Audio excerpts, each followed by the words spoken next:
authorized to meet electronically.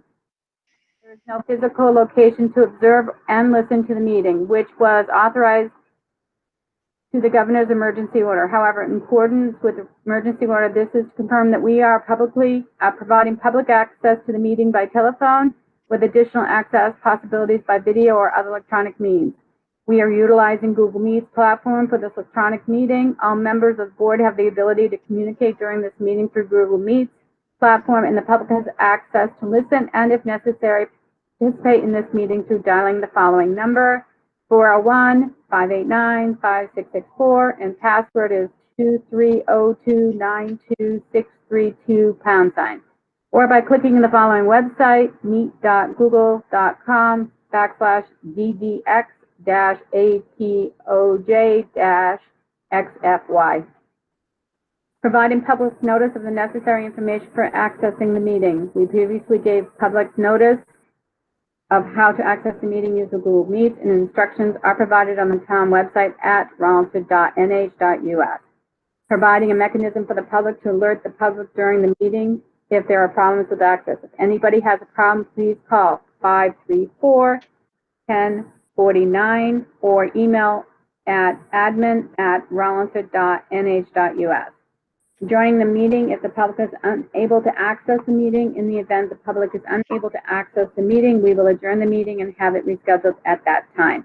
Please note that all votes that are taken during this meeting shall be done by a roll call vote. Let's start the meeting by taking roll call attendance. When each member states their presence, also please state whether there's anyone in the room with you during this meeting, which is required under the right to know law. Miles? Present and alone. Paul? I am present and alone. And Denise? I am present and alone. Okay, so let's go to our agenda.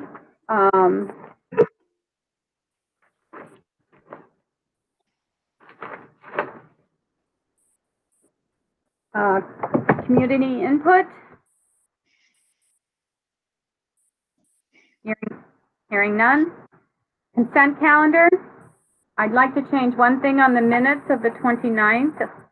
Tommy, can you hear me? I can't hear you though. You're muted. Well, Salme, I'll just tell you, on the minutes, you're referring to Gagnon. It's P. Gagnon and Son, Gagnon, when you're talking about the fire station furnace. Okay? Okay, that's all I had. Anybody have any other issues with the minutes? I don't. Okay. I do not. Okay. I'll make So- a motion that we accept the consent calendar with the modification suggested. And Okay. I will second that. Okay. Roll call. Miles? Yes. Paul? Yes. Denise? Yes. Okay. The next is department head business, and we have police first. Bob, you have anything for us?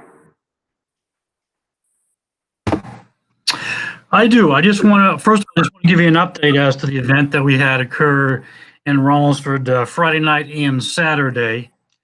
The officer is okay, and we do have a warrant in effect for the suspect that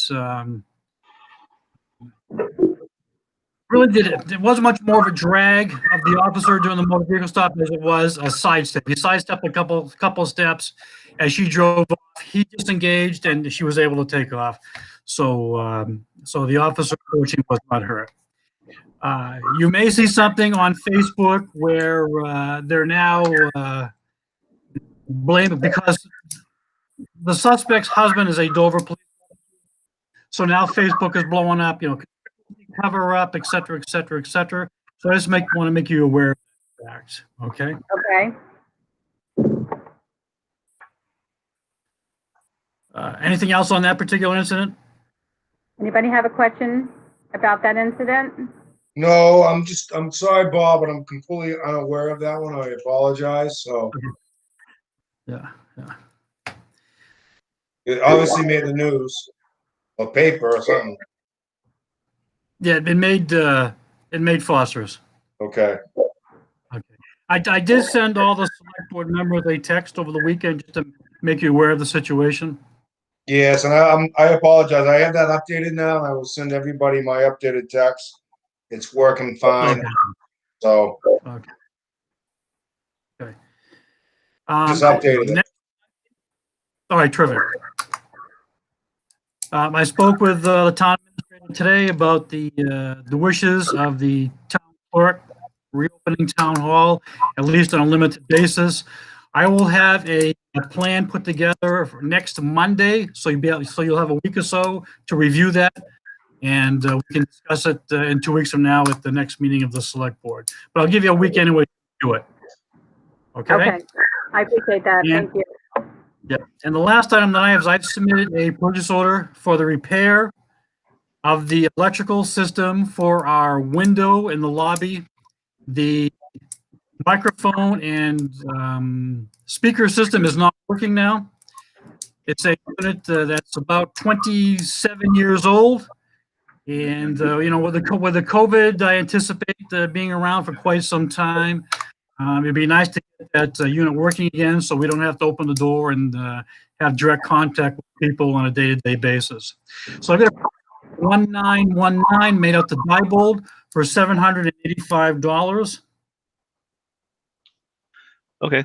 I'll move purchase order 1919 to Diebold for $785 for the repair of the police department lobby window and Audio system.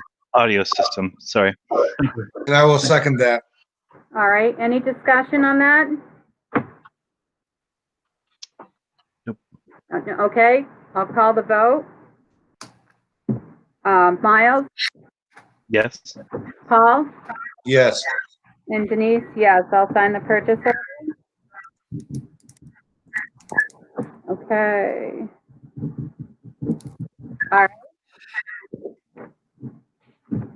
That's all that I have for the board. Anything for me? I don't see anything. Do you guys have anything for him?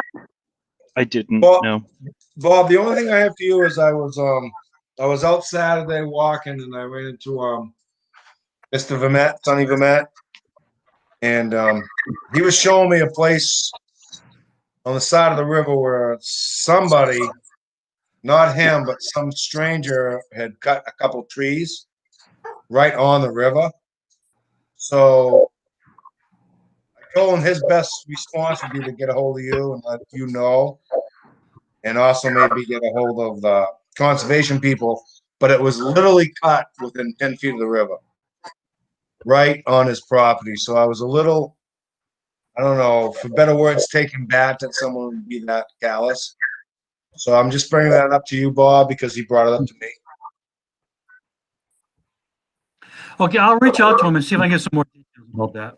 All right, he was gonna give you a call anyway, but I was a little bit shocked that someone would actually do that. It's this place where it's like a rope swing in a clearing, and someone actually took a tree down that's like laying right in the river. So All right. his concern is legit. So I just want to let you know that. All right, very good. Thank you. Thank you. Anybody else? No? No, Oh, I'm good. thank you. Thank you.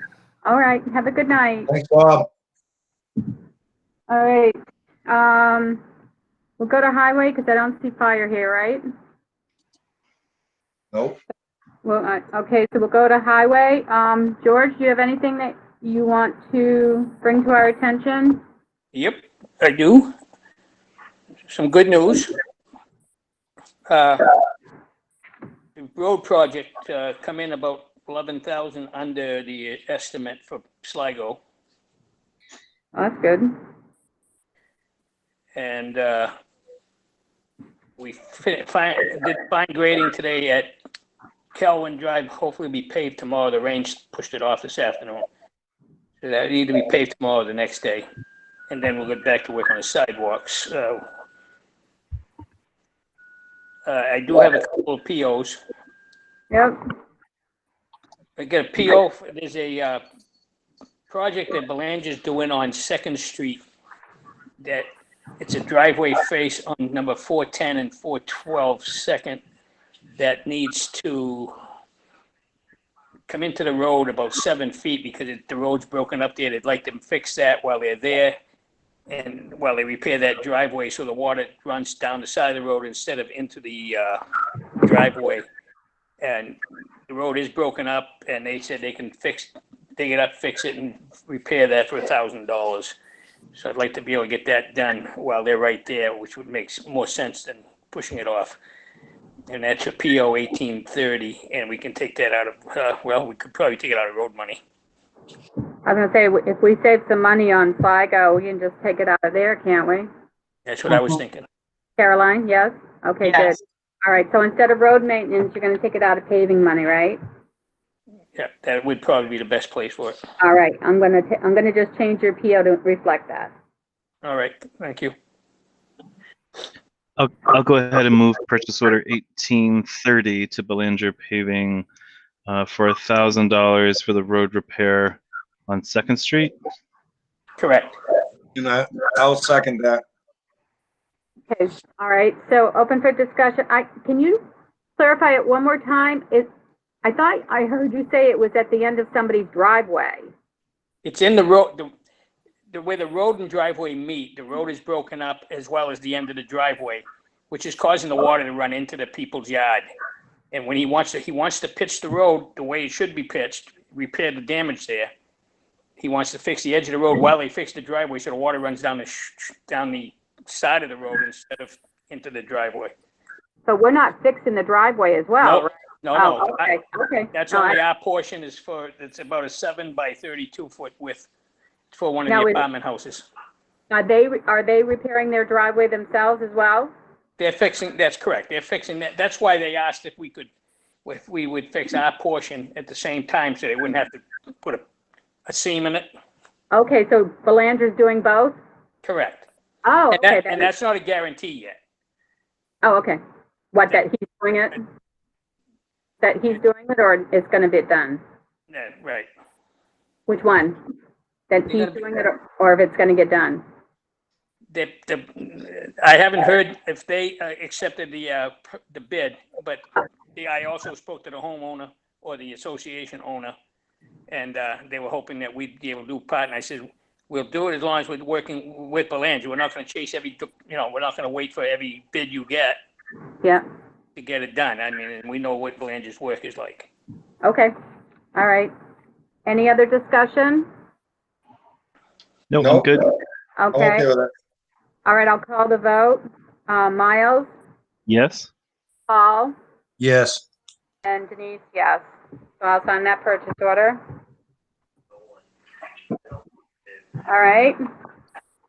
Going to let Ed speak on this one. What's that? I'm going to let Ed speak on this PO, the next PO. Okay, go ahead, Ed. Thanks. Okay, I've got a PO here for the transfer station. As you know, the bins that we're working on over there, we've been working on it for the last couple of years, for the recycling bins, kind of a work in progress. The roof is finally on it and done.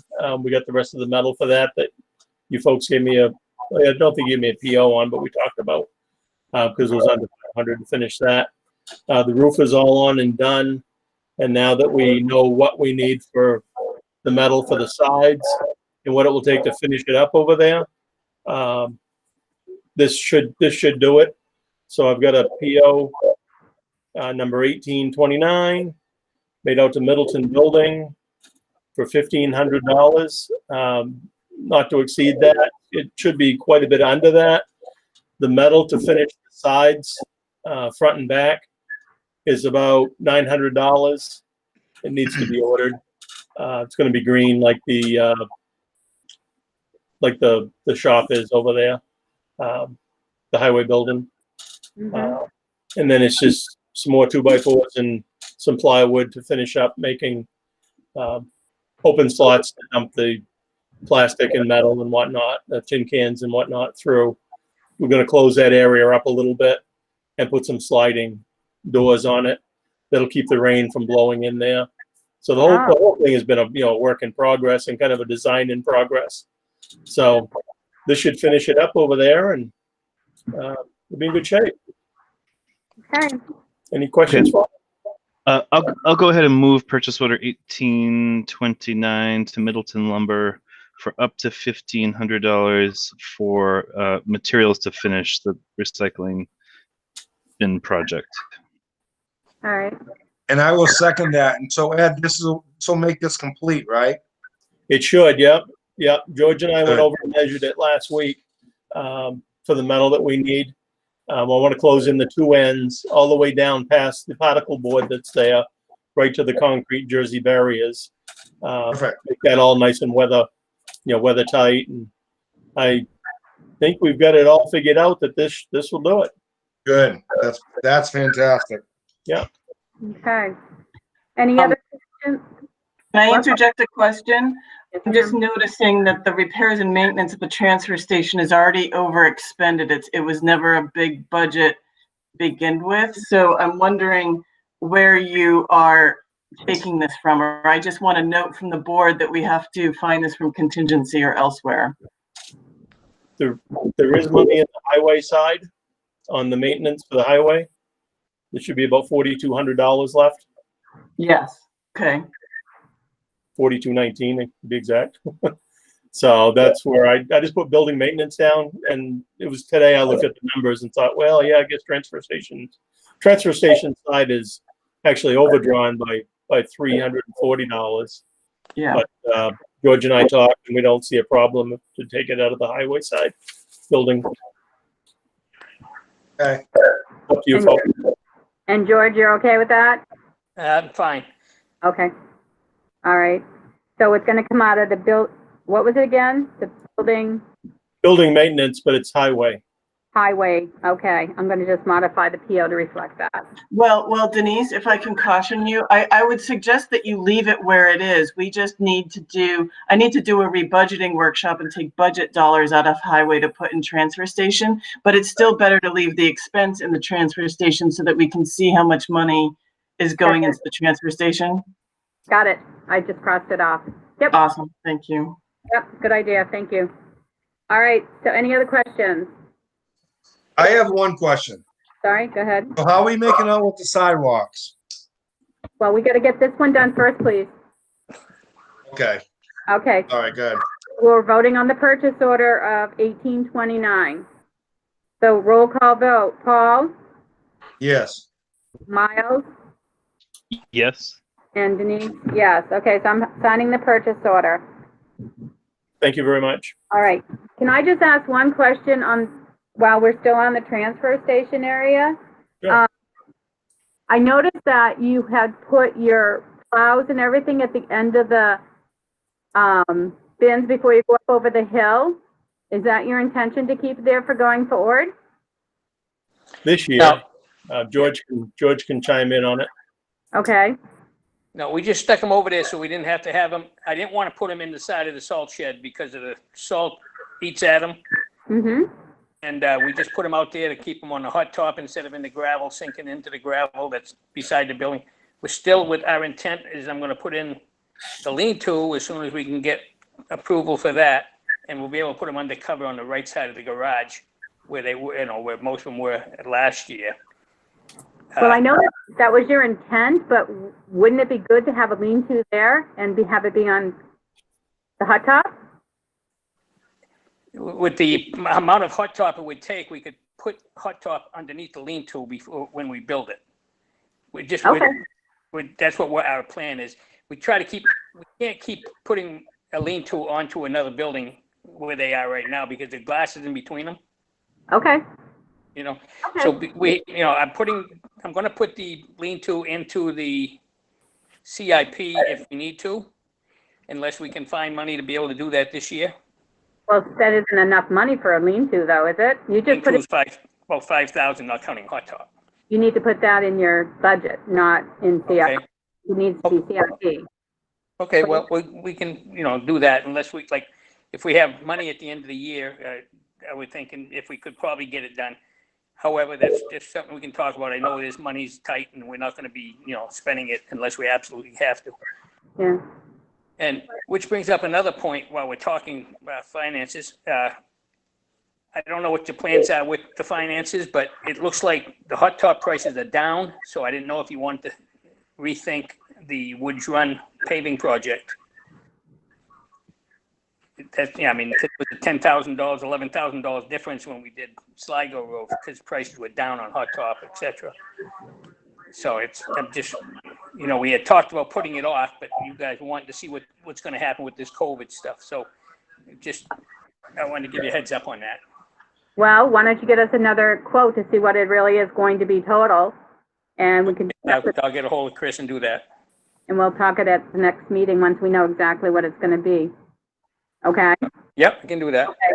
Okay. I just want to throw 2 cents in for a second. So, revenues are down a little bit this year, Caroline. I'm guessing because of COVID and stuff. So, I'm just gonna throw a little caution flag up about. I know tarring may be down, but we want to conserve our money the best we can, I think, going forward. So we originally talked about maybe not doing Woods Run this year. Still think we might want to lean that way. I think if we can get a great deal, it might be different. I'm just throwing that out there. No, I agree. I Okay. want to know if it's a dramatic decrease because they're looking for work. It might be too good to not do. Let's see what happens. No I guarantee. agree. Yep. Thank you. How about you, Miles? Yeah, I really couldn't agree more that if it makes sense, if the price is right, but I think we need to keep a tight rein on the purse strings a little bit. No, I agree. Okay. Thank you. So, Miles or Caroline, what is the range for CIP? Items over $10,000. That's what I thought. Okay, so that's why I said your budget, George. Okay, we can do that. 10 or more is CIP. All right. Okay. All right. I have another PO for Pike here. Do we need more gravel to continue these projects? For The shouldering and stuff. I mean, the sidewalk situation downtown's used a little bit more gravel than I expected because of the depth of the difference between the height of the road and the sidewalks. And we're gonna need more gravel to finish with the shoulders down on Woods Run, down on Sligo, so we could have to take some more gravel. I put 5,000 just to cover us. We got more than enough money to cover the gravel that we need. And I was only grabbing gravel as we needed it. That's why I was taking it in portions. Okay, well, I'll move purchase order 1828 to Pike Industries. That's 5,000. Mhm. That's up to $5,000. Up to 5,000. It depends on what we run into. I mean, we've been running into, like other projects when, like, it took a little bit more gravel on the Kelwin Drive also to fill in some of the holes. But this to continue doing our road work. Okay. Okay. Do we have, and did you second that, Paul? I will second that. Okay. All right. Now, any discussion on that? Could I add a discussion point? Sure. George, you have road maintenance for your account code, and then you mentioned that sidewalks are using more gravel. So if that's gravel that's already spent, then we should try to identify those invoices for gravel that were used for sidewalks so that we can be sure to put them on the sidewalks warrant article rather than in road maintenance. So Yeah, I can separate those up. It's where the gravel has gone. okay, we should straighten that out and then just make sure on the purchase orders, because the purchase orders are what Chuck is going to use to determine where to put those invoices. So if you need to break out a purchase order, you can break it out with half of gravel going to road maintenance and half going to sidewalks if you need to. But we need to know what account we're putting them on. All right. So you'll work to revise the distribution of it on the PO, but the PO won't go up. So that's okay. We can vote on what it is, right? Right. All right. Any other questions, Miles or Paul? Just a really quick question. So, George, are we looking at like having the sidewalks done on Main Street by hopefully when school goes back in 6 weeks, 8 weeks. Is I'm that hoping to get back at it tomorrow. okay? So what are you looking at? Like 4 weeks, 2 weeks? I'm just trying to get a time frame. We have to have them ready for the pavers, so we should be able to get them, we don't have that much more work to do. It's just a realigning a few things and digging out a couple driveway entrances, but we didn't want to get too far ahead before the pavers in doing the driveway entrances. Okay. The only thing I'll stress is maybe we could try to have it done by the first week of September when the kids go back. I'm hoping to have that whole project done within, before All the right. next August. Okay, thank you. Okay, so I'm gonna go back to the purchase order 1828 on the gravel for road maintenance. And we're, take a roll call vote on that. Miles, Yes. Paul, Yes. and Denise, yes, all right, I'm signing the PO.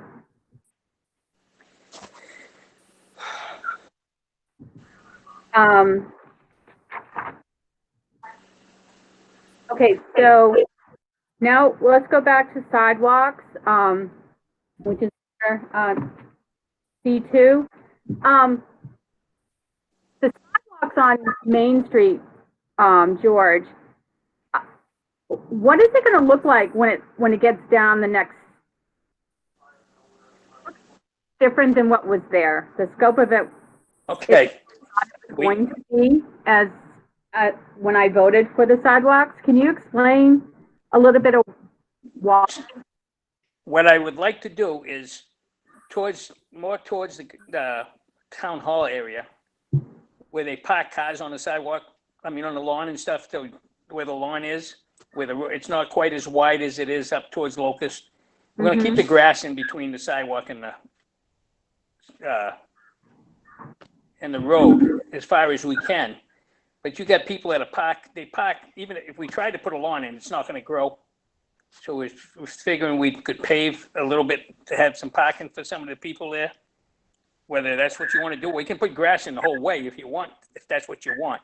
But we still have to put a small shoulder at the edge of the road to direct the water because there's a water issue in that area. So we got to put you're seeing gravel along the edge of the road that we have to pave on an angle, make it like a small curb to control the water flow down to the storm drains. There's only one storm drain in that whole section, so the road is about a foot higher than most of the driveways and most of the sidewalk in that area where the grass and stuff is. And they're having a hard time keeping the water from just washing everything out.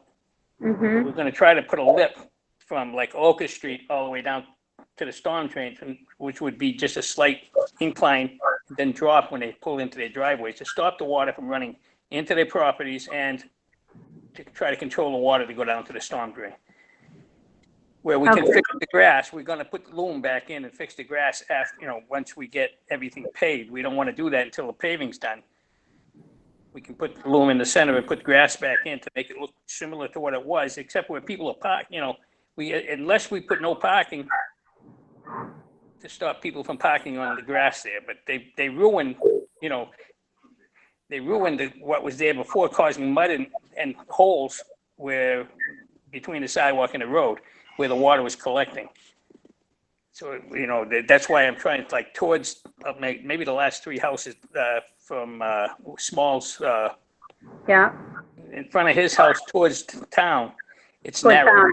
Yeah. Right, it's narrow there.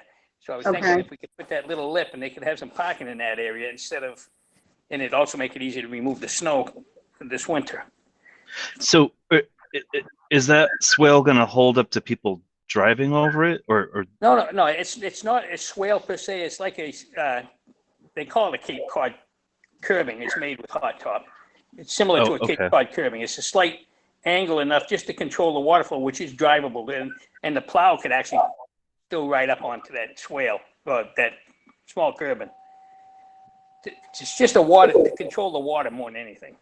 Okay. So do we need DOT's permission to install that on their road? It's not actually, the state actually came down and looked at our project. They surveyed their sidewalks and wanted to know what was going on. And I said, we're just rebuilding the sidewalks. And he said, well, as long as there's nothing that's going to stop the plows, and I said, I said, we're just gonna put like a slight rise to keep the water flow down. He said, the plows can ride right up over that, so that's not an issue, so. Okay. So, we're not making them smaller, so the, machine that you have isn't going to be affected by doing snow removal, right? No, actually, the sidewalks are gonna be about 1.5 feet wider, So that's a good thing. correct. They were, they were just under 5 feet before, so the sidewalk, normal width of the sidewalk's 5. Okay. So it's gonna be a little bit wider than that. All right.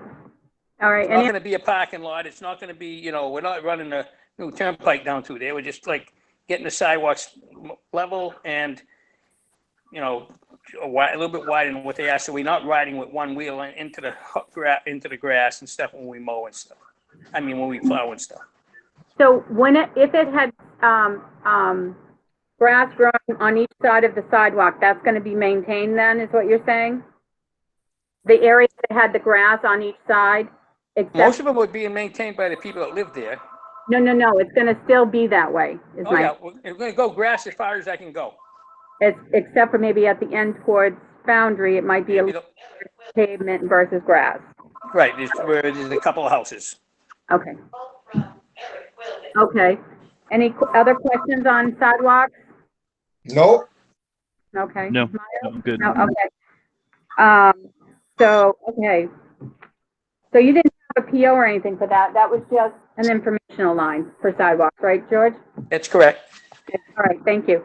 All right, the next one is, we'll go back up to, Highway 1 Silver Street lot.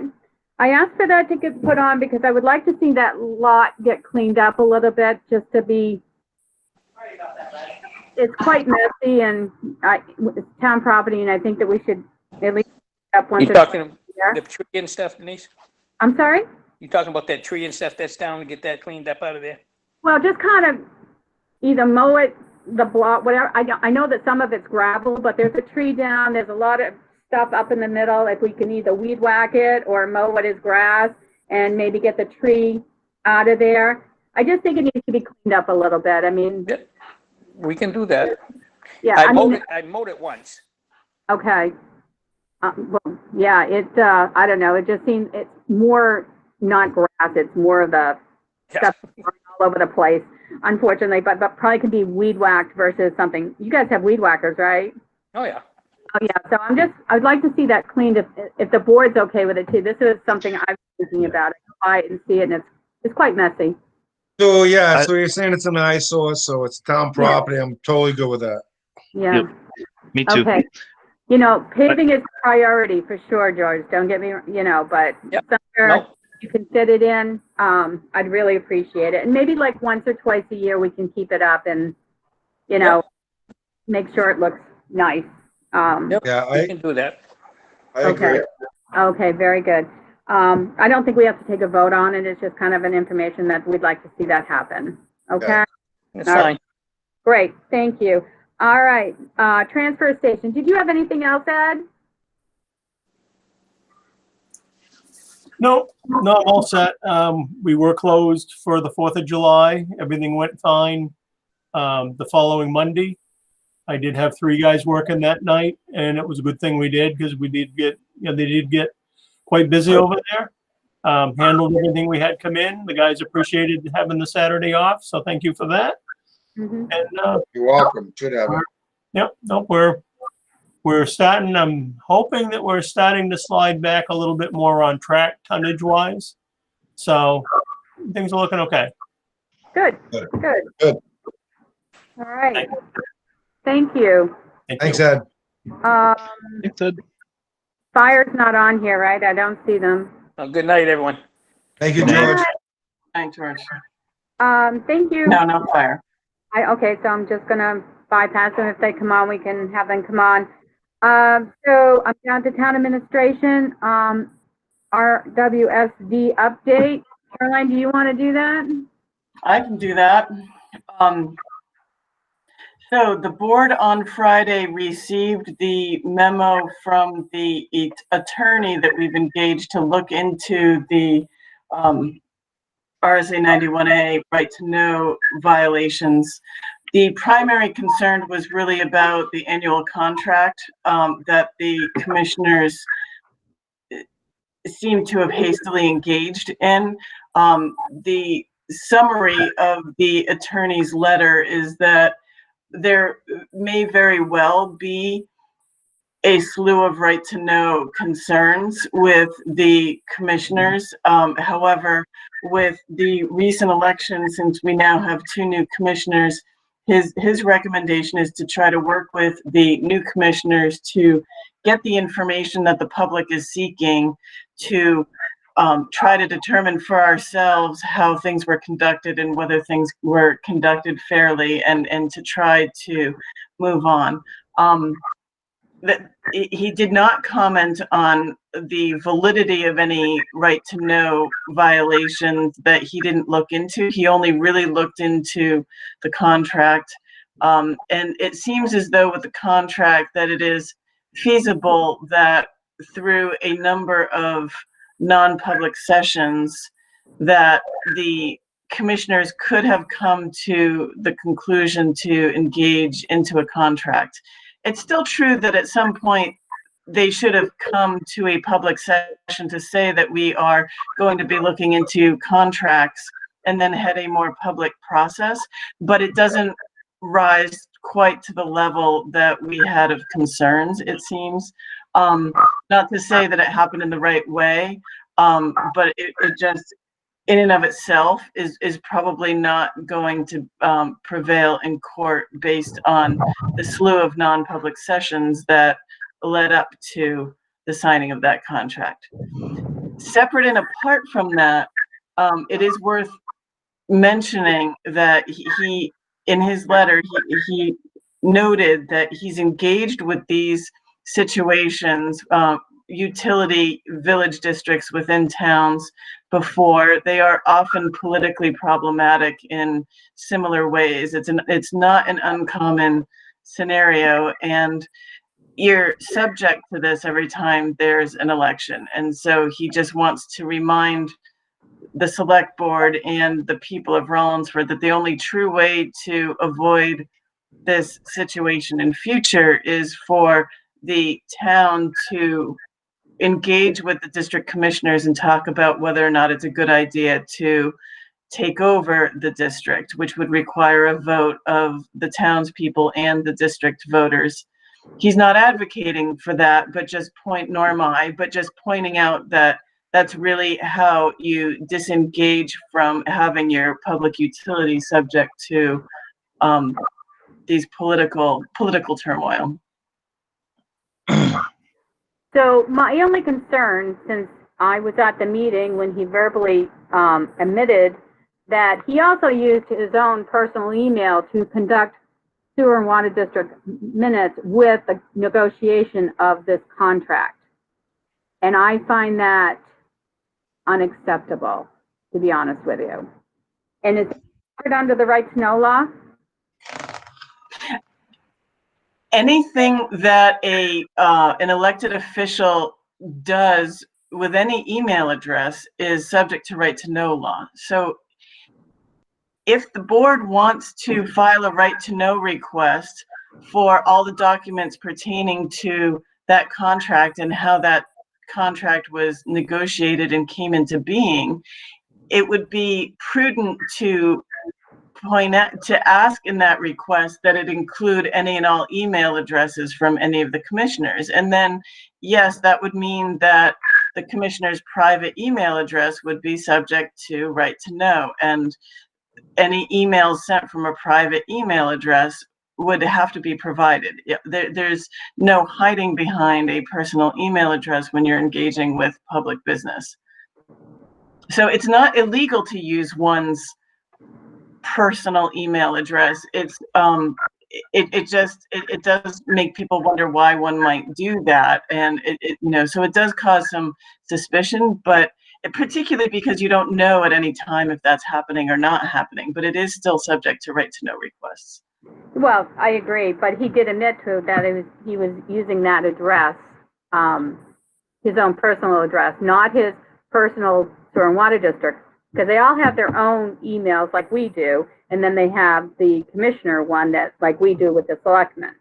Like, Well, no, they don't. They only just now do.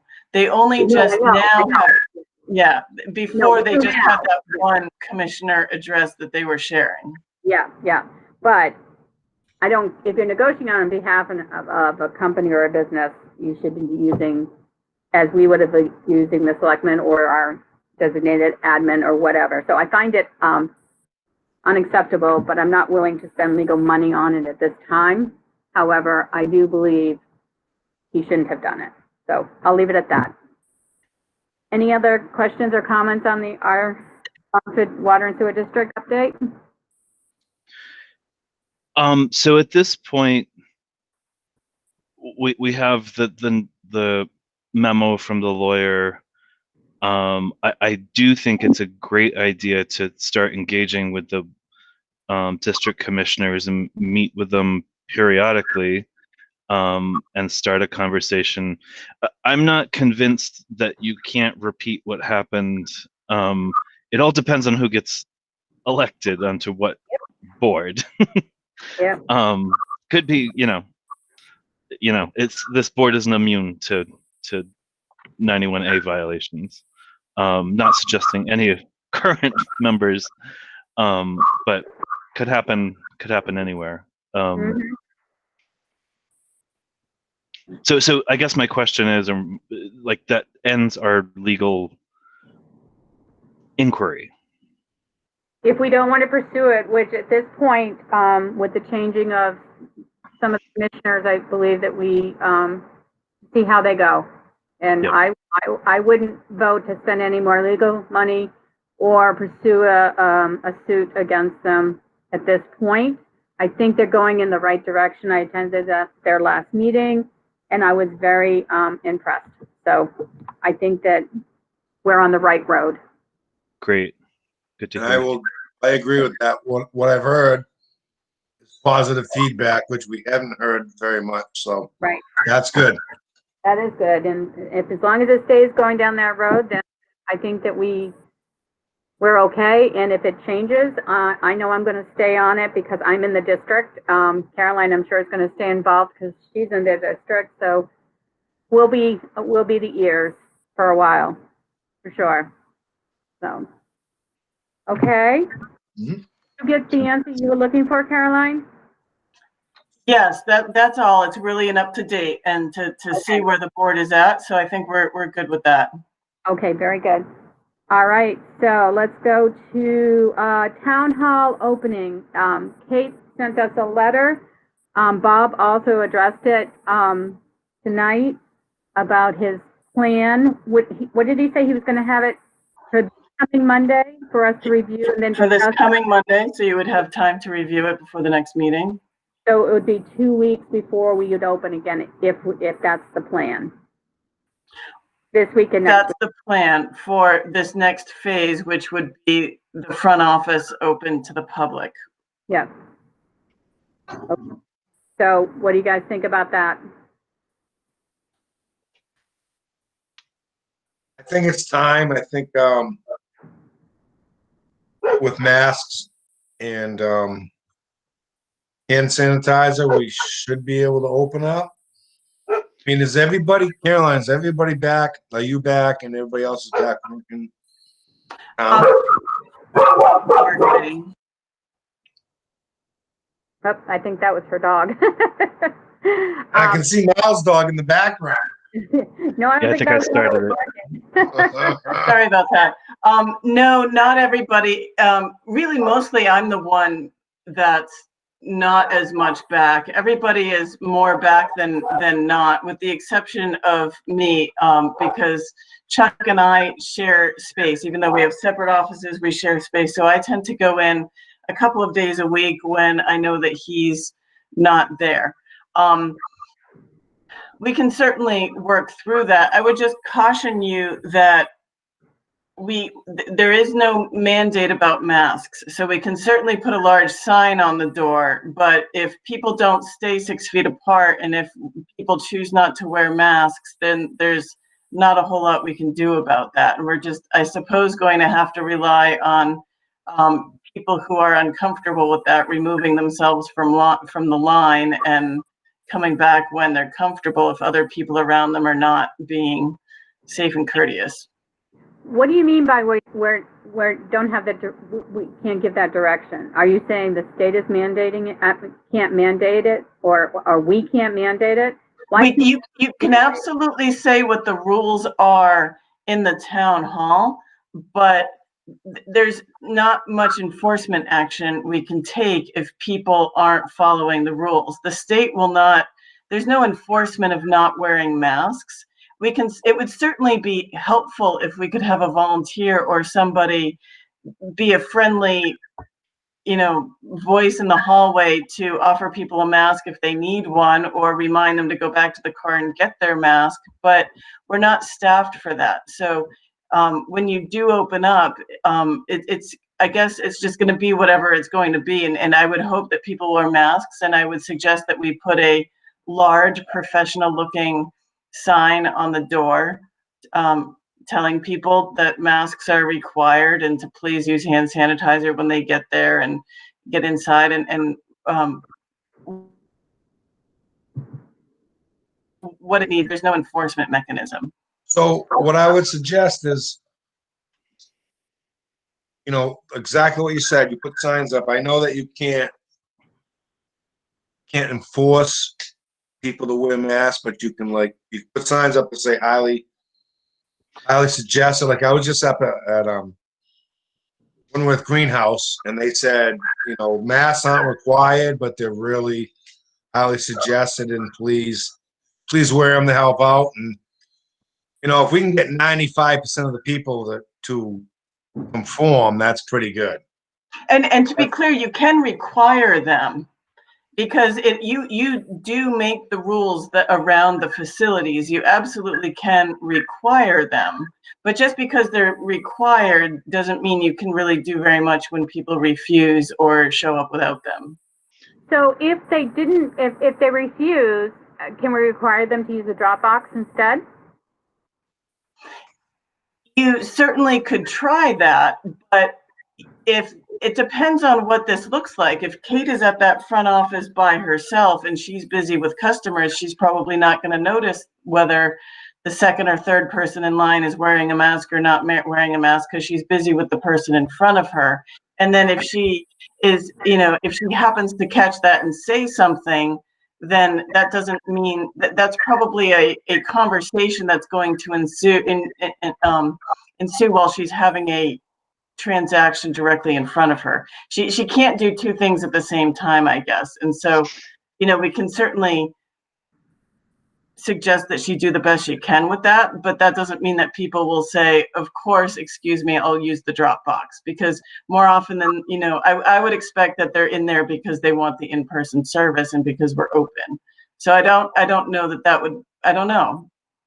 So can we limit one person at a time in the building to do it? You can absolutely create whatever rule. It's just doesn't, there's just no enforcement mechanism if anybody breaks any of those rules, unless somehow we're providing staffing or we have volunteers who can help out. Although I'm not sure putting a volunteer in that position is a good idea either. Right. Well, I mean, she's the one that's advocating for this, but I also know that there are other people in the town hall that we should be concerned about as well. So I don't know how to vote for this. So the only thing I say about it is, you can put up signs that say social distancing, masks highly recommended, and we can allow 3 people at a time into the town hall. So then, if they're allowed in, you can keep them, 6 feet, 12 feet, and 18 feet apart. That's no problem. Mm-hmm. That's something maybe to think about. I've gone to quite a few places and they'll say 6 people allowed in the building at a time, something like that. So just something to think about. Yeah, I don't disagree with you, Paul. It's just hard. So as you're approaching the stairs, you don't know how many are in there. So I think to Caroline's point, without someone working the door, essentially, Right. it's gonna be tricky. And I don't like, I think we need to have Bob's input on a solution. I can't think of a decent one, unless I don't know. I can't like. I get it. It's a tough one to make that decision. Because it's not just the town hall to do registrations. It's also the administration's office and Caroline's office. They're all offices that are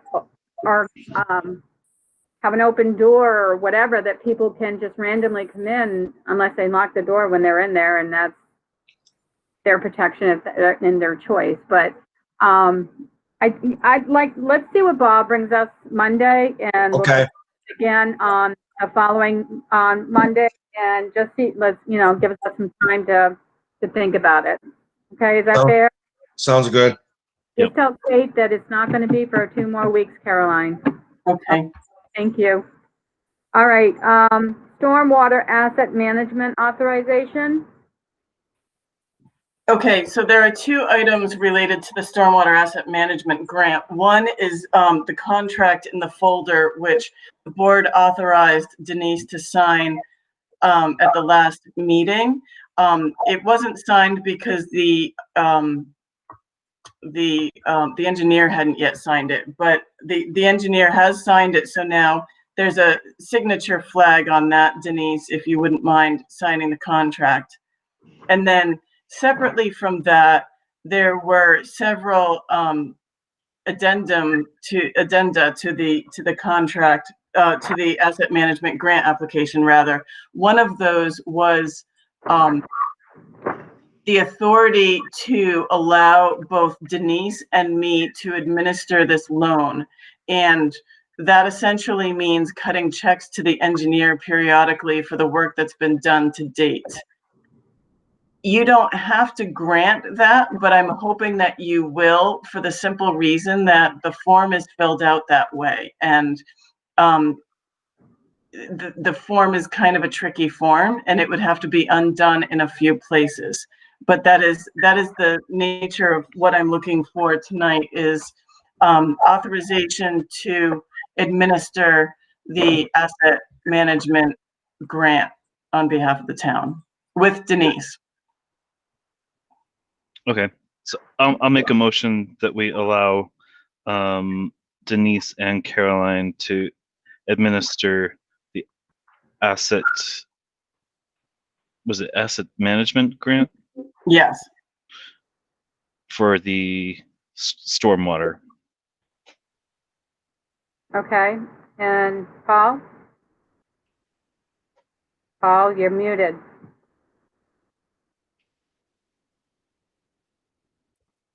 I'm sorry. That's I will okay. second that. All right, any further discussion?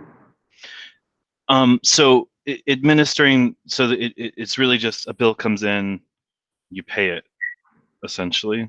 Is that? Well, reviewing what has been done, and whether, Yep. not blindly paying it, but No? paying it for work that's been completed as it's been completed. Yes. Okay.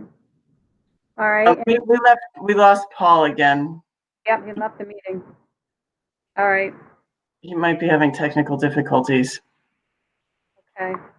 Well, he's gone. This contract for professional services, that engineering, is that the one you were talking about? That needs my Yes, signature? And it needs my signature where that red tag is, that says town of Rutland, correct. and that's my name as the authorizer signature, and then today's date? Yes, please. Okay, very good. And that's the only place I have to sign? Correct. Okay. Paul, we lost you. Did you have any other comments on that conversation about the asset management authorization? No, I'm back. Sorry. No, Oh, I'm that's good. okay. All right. So I'll do a roll call vote then. Miles, Yes. Paul, Yes. and Denise, yes. So that is passed. All right. Budget schedule and message to the department heads. It is that time of year again. It is indeed that time of year again. I sent you all an email last week it is time to alert the department heads. They're quite aware that they need to be thinking about their budget. I am suggesting or just reminding you that last year, the department heads were given the deadline of August 12th. So I am suggesting that for the board again this year. I think that time frame worked well for the department heads. It's a Wednesday. But along with that, and it fits into the budget committee's schedule well as well, which I forwarded to you with that email if you didn't already have it. The other thought that I'd like to pass along with that date is for the board to consider what to tell the department heads about what kind of budget you are looking for from them. Paul is quite right that our revenues are down this year for motor vehicles and some other relatively small things compared to the state revenue, which we understand we're going to receive in whole. That being said, state revenue is a considerable portion of our income, and it's left very much to question what we will receive next year of particularly rooms and meals tax, which is approximately $130,000 a year. So I'm not sure what else to say to the board about that, except that you may already have in mind how you feel about next year's budget, but it would be probably helpful for the department heads to be hearing from you now the kind of budget that you are willing to work with versus having to do more work to it later. Yeah, I agree. I do think that we have to kind of stress the fact that of loss of revenue for 2021, potentially, and that we know today, it isn't necessarily what we're going to know next year for sure. It's probably going to be even more than what we're expecting. So I would recommend level funding, but Yep. I just think that we have to be cautious. So that would be what I would suggest when they're preparing the budget, that they come in at least level funding or below if they can. But I mean, there is operational expenses. So what do you think, Paul? I agree 100%. Okay. Gonna be down a little bit next year, so we gotta try to, like, so to speak, tighten the belt maybe a little bit. Yeah. And you're on board too, Miles? Yeah, I am. I spoke with Caroline on the phone, and I think it would be helpful to sort of have some scenarios in front of us. You know, what revenue looks like and how that translates to a tax rate. So if we get, you know, half of the state room and meals money, or if we get 20% of it, what does that look like? And I volunteer to help put that together. My schedule after this week should lighten up from my day job, so I can work on pulling that together if that would be helpful for folks. That would be awesome. Thank you for volunteering to do that. Thanks, Miles. Yeah, I think we just need to look at the whole picture because I do think it's going to be a little bleak. So Yeah. that would be great if you can work with Caroline, and that would. Sure. So when do you suspect that we should send something out, Caroline, to the department heads? I can certainly send, if you all are okay with August 12th, then I can certainly let the department heads know to have their budgets ready, given to the board August 12th, and to expect the board to approve nothing more than level funding. I can send that email out this week. All right, we'll do consensus on having it at least go level funding at this point. So Yeah. I would Yes. a suggestion, and then they can meet, individual departments can meet with us through the budget. Go after that. Once we get it, then probably the next 2 weeks, we will then start meeting with maybe one a night or something, or two a night, depending what they look like. But if they're coming in level funding, it will be pretty easy to discuss their budget. Right. You know, so, okay, that will be the plan then. So if you want to give them the heads up that that's our suggestion, Okay. and we'll see what we get. Sounds good. Thank you. Right, thank you. Where I've lost my thing. Okay, CARES Act fund authorization. That I apologize for that. That's a carryover from the previous meeting. That's all set. We are seeking our reimbursement this week for that. And that includes the computers that we bought, and all of that? No, that's going to have to wait until the next deadline. There are incremental deadlines and we haven't paid for them yet. So Okay, so it has we'll to be seek reimbursement for that later. Okay, very good. I had asked to have the town hall boiler put on. This was a warrant article that was passed in 2019, right? And then we deferred it to 2020. If we don't do it this year, then we have to go back and have it put on a warrant article again, correct? So I would suggest that we go forward and have the town hall boiler replaced. The money's there, and just do it. That's I'm good with that. Yeah, I think we should start the process of getting some quotes, and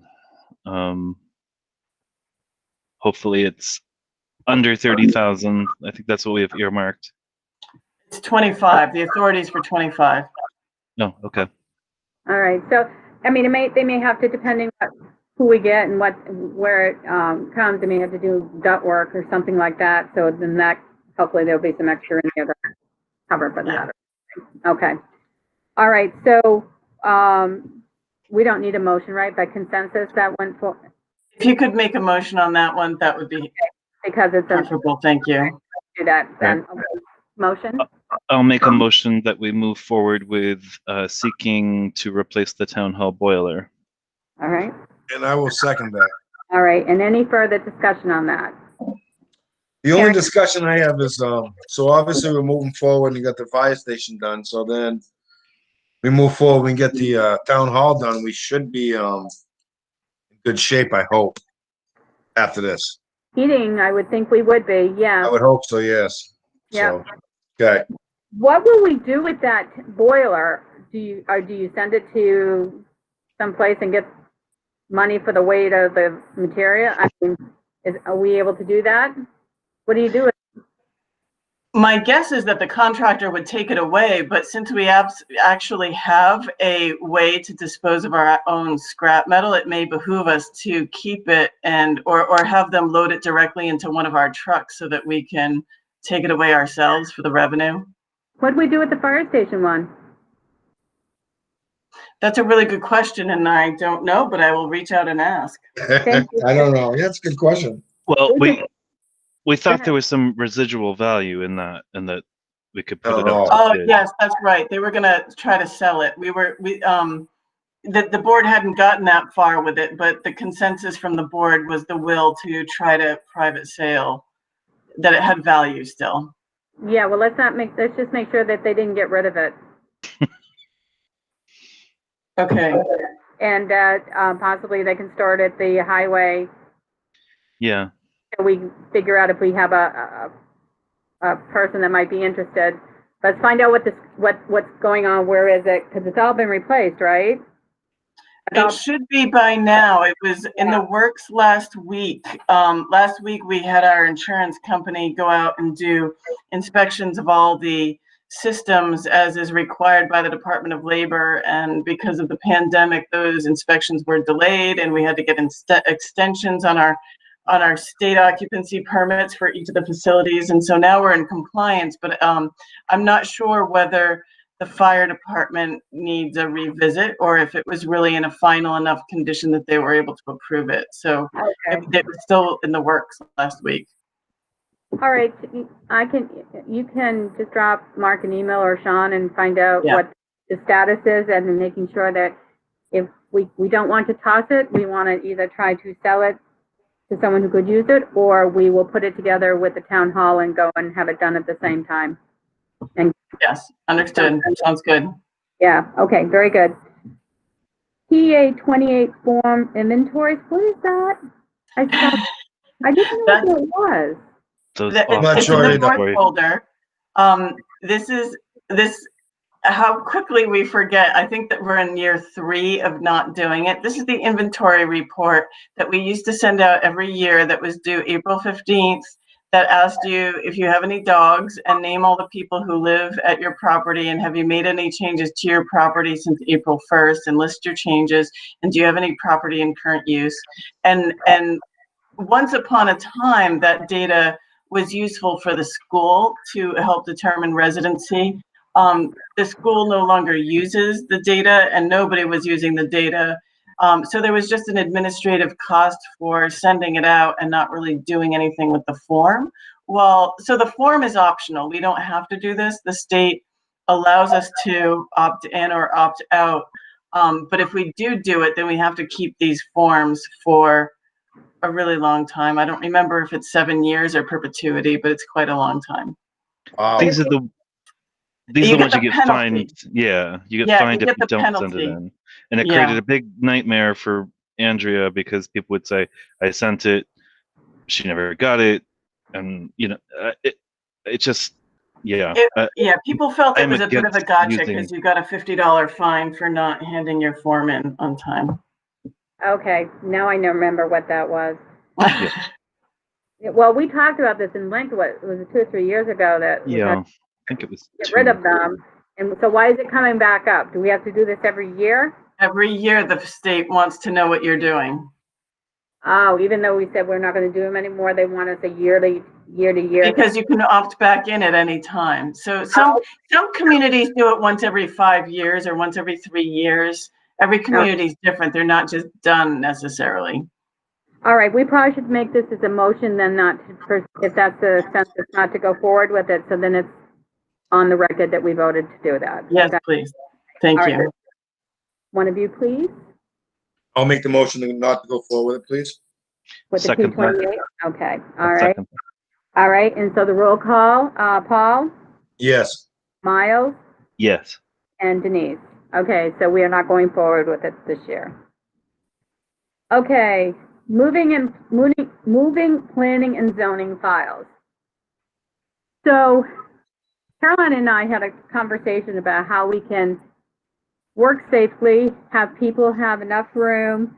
And one of the places that we would like to utilize as an office is where the planning and zoning files are stored. And I guess that's where the treasurer now sits. Is that right? That room? Yes. Okay. So, I mean, we've been talking, we just don't know what to do with them. So we had thought about maybe on a temporary basis, because they're important, or some of them are, right, Carolyn? I mean, if you want to talk about this, you have far more knowledge than I do, but they're important documents. So if we store them somewhere, we have to make sure that some that are not in file cabinets can be put into banker boxes, or whatever, to make sure that they stay clean and cared for. But the thought was to put them up on the second floor until we can maybe get them, is it digitalized? Is that what you said, Caroline? Yes. So offer any more info that you would like. Currently, all of the history regarding ZBA cases and planning cases, including subdivisions and lot line adjustments, are stored in a haphazard manner that makes the information not retrievable. So it was in my report to the select board for my last year's budget proposal for this year. In my multi-year plan, it recognized that we need to digitize our files so that we can access information both for ourselves and for the public, also for perpetuity, because we cannot access the information the way it is.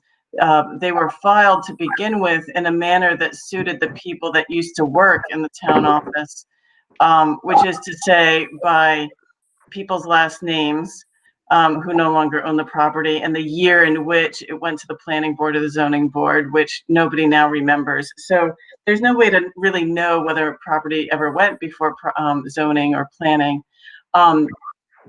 this also includes right-of-way information about subdivisions. So it is imperative that we take care of these documents. At the same time, they're very much in the way. They're not organized in a way that they're rumpled in a corner, more or less. Many of them. That whole back room that the treasurer occupies is an extraordinarily poor use of space because it's housing documents that we can't really access. We can't find the information we're looking for, but it also inhibits our ability to use our space very well. The planning room and that treasurer's office have been storage facilities for years now, and it's not serving the documents, it's not serving the public or the employees, and we could be making much better use of the space. So I would support the idea in moving those files upstairs for now, while we could be making better use of that space. But I would just like to point out that out of sight, out of mind, we cannot lose track of these files and have them accidentally shredded or put off the idea of digitizing them. We can strategize about how to pick away at getting the information digitized, and it's an expensive process, but filing them would also be expensive. Every way forward is expensive, but digitization frees up space. So I just don't want them forgotten up there. So, but what we had also discussed is because of the size and the weight of these files, we would probably have to hire a moving company to do it for us instead of our staff, because they're extremely large and extremely heavy. And I would say they have to be placed along the outside of the, along the walls upstairs, because the building can support that, but we should not be putting a lot of weight in the middle of any of the floors upstairs. Yeah. So yes, I would suggest that we hire a moving company, because it is all very heavy, and it would protect us from any workers' comp claims, because we don't have anybody whose job that really is, who's in shape to handle that kind of activity. Okay. I'll be one back in 1 minute. Okay, so do you have a comment of, are you, any questions about the thought process of going forward with that, or? I'm sorry, me, Denise? Yeah. I took my headphones off for a second. You just left the room. No, Right. I think it makes sense. I've spent time in that planning room looking for plans myself, and it's just a disaster. I think pulling everything out might actually get us toward a path of getting it straightened out, and better utilization of the space on the first floor. It makes sense. Yeah. So I guess what I think we're really looking for tonight is authorization for Caroline to get some quotes on what it would cost to move it. That depends how, whether or not we could do it this year, or if we have to wait until next year. But I can imagine it would be very expensive. But so just looking for an okay for Caroline to pursue getting quotes of what it would cost to move the files, Paul. No problem with that. Okay. Okay. So Caroline, in your time allowed, why don't you reach out to 2 or 3 moving companies? I know that there's several local in Dover that I know of, and see what you can come up for a price. Okay. Okay, I would be happy to do that. While we're on the topic, I want to point out that those FAR 2 offices were never insulated 20 years ago when the building was renovated. The building didn't get a complete renovation. So in order, so step 1 is making space, but those rooms are not very inhabitable, and they're extremely cold in the winter. The heat does go there, but the heat doesn't stay there because there's no insulation in the walls or the ceiling. And then upstairs we know is vast and also open to the outdoors. Also, the windows will need to be replaced because during the window repair that happened this year elsewhere on the same floor, those windows were used for parts. They were, the repairmen scavenged parts from those windows to repair other windows. I would suggest those windows be replaced rather than continuing to repair windows. I believe there are 4 windows among those 2 offices. So that is not as much an immediate issue. But I think the insulation will get in the way of anybody inhabiting that space over the winter. So why don't we also authorize her to seek a person to do blow-in installation in those 2 rooms and see how much that is. If not, then that, I mean, getting the file cabinets out and, you know, emptying the space is good, can be used until it gets cold.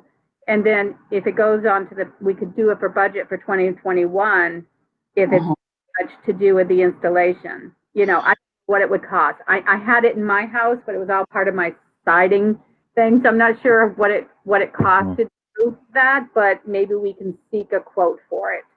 And if we can fit it in, possibly. If not, we can do it in 2021. Does that sound like a plan? Yeah, that does. Are those rooms heated? They do get heat and AC, yes. They Okay. just, They you know, just don't retain heat. stay there. Yes, they don't Goes retain right it. up through. Yeah. So that really would be a good investment in the building anyway, because we're paying for extra heat and cooling energy because Right. the systems are working extra hard against the fact that they're not insulated. And we have money, I'm assuming, in the town hall maintenance line that we probably haven't We spent. have $11,000 in that line. Okay, so yeah. Because we're only talking about doing it for those 2 rooms at this point in time anyway. See how much, I would say just get a quote to see what it is. I mean, it could be outrageous or it could be very reasonable and we could do it this year. I don't know. Is that okay? We go forward with just Yep. the guys? I think so. I'm good, yeah. Yeah, okay. Okay. So Very good, thank you. To get a quote for the 2 things. All right. Letters regarding nitrogen permit is, that's in my hand and it has your signature on it though, right? So we're authorizing you to sign this? Well, there are 2 letters regarding nitrogen in your folder. One is one that I drafted for Denise's signature. Okay.